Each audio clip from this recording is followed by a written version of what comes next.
షిరిడి సాయినాథుడు, అదృష్ట లక్ష్మి, ఆ సమస్త 33 కోట్ల దేవతలు తమరు 100 ఏళ్ళు చల్లగా ఉండి 1,00,000 కుటుంబాలు బాగుపడాలి. మేము బాగుపడ్డాం కాబట్టి కళాకారులు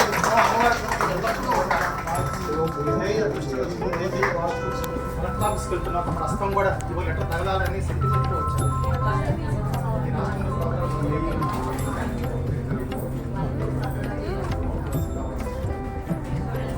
మిరియాల శివప్రసాద్ గారు గుంటూరు నుంచి కళాకారుల కుటుంబం వీరిది. వీరు 4 నెలల క్రితం వచ్చారు. అప్పుడు వచ్చినప్పుడు కొద్దిగా తీవ్రమైన అప్పుల్లో ఉన్నారు, ఇబ్బందుల్లో ఉన్నారు.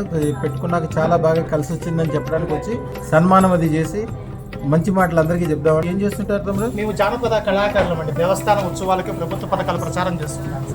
ఇట్లా యూట్యూబ్లో వీడియోస్ చూసి ఆ రోజు ఎంతో నమ్మకంతో వచ్చినా కొద్దిగా మంచి జరిగింది. మళ్ళీ రావడం జరిగింది. తమ దర్శనార్థం